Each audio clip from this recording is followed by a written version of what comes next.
Perkenalkan, nama saya Febriani Arian Cekehi, NIM 1907010195. Di sini saya akan menjelaskan tentang taniasis. Yang dimaksud dengan taniasis adalah suatu penyakit zoonosis atau penyakit yang menular dari hewan ke manusia yang disebabkan oleh cacing taenia. Taniasis umumnya ditemukan pada masyarakat dengan sanitasi yang tidak baik. Salah satu penyebab taniasis yang umumnya ditemukan adalah Taenia solium. Taenia solium merupakan cacing pita pada babi.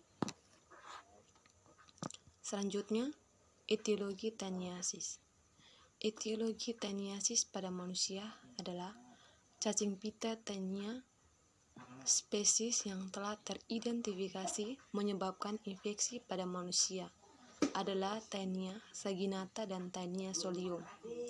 Taenia saginata merupakan jenis cacing pita yang ditemukan pada daging sapi yang mentah atau tidak matang.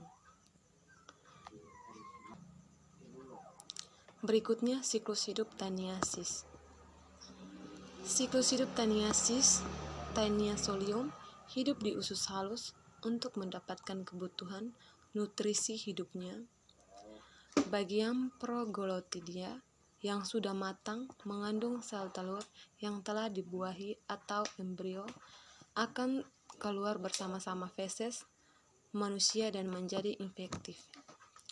Apabila sel telur solium termakan oleh babi kemudian sampai pada usus, maka dindingnya dicerna embrio heksakan atau onskosfer akan keluar dari telur, menembus dinding usus halus dan masuk ke saluran getah bening atau darah, kemudian akan difiltrasi keluar otot lurik membentuk kista dan akan membesar membentuk gelembung yang disebut Cysticercus cellulosa. Cysticercus biasanya ditemukan di otot lidah, punggung, pundak babi, otot jantung, hati, dan otot serta dapat bertahan hidup selama beberapa tahun pada hewan. Selanjutnya, gejala taniasis. Gejala taniasis umumnya, taniasis tidak menimbulkan gejala. Namun, sebagai penderita dapat mengalami gejala ringan hingga sedang. Taniasis biasanya ditandai dengan keberadaan cacing pita yang keluar melalui tinja penderita. Selain itu, ada beberapa gejala yang dapat muncul akibat infeksi cacing pita di usus, yaitu akan terdapat mual, lemah, hilangnya nafsu makan, diare, sakit perut, keinginan mengkonsumsi makanan yang asin, berat badan akan semakin menurun akibat gangguan penyerapan makanan, pusing, dan juga beberapa penderita penyakit taniasis juga dapat mengalami iritasi di area sekitar anus. Hal ini dikarenakan anus merupakan tempat keluarnya telur cacing dan cacing pita dewasa. Selanjutnya, patofisiologi taniasis. Patofisiologi taniasis dimulai dari masuknya taenia ke saluran pencernaan dan berdiam di jejunum. Cacing dewasa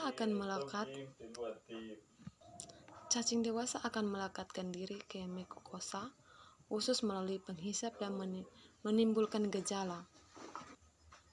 Manusia akan terinfeksi oleh taenia ketika menelan larva Cysticercus. Berikutnya, faktor risiko taniasis, kontak dengan kotoran hewan. Risiko ini akan lebih besar bagi seseorang yang bekerja di peternakan, yaitu ketika membuang kotoran manusia dan hewan tidak berjalan sebagaimana mestinya. Berpergian ke negara-negara berkembang sanitasi yang buruk, dan dapat mengakibatkan risiko untuk terkena infeksi.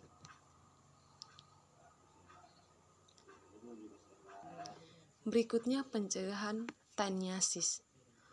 Untuk mencegah taniasis, sebaiknya hindari konsumsi daging setengah matang, terutama daging sapi dan daging babi. Selain itu, biasakan untuk mencuci tangan dengan air mengalir dan sabun sebelum dan setelah makan. Sekian penjelasan saya. Terima kasih.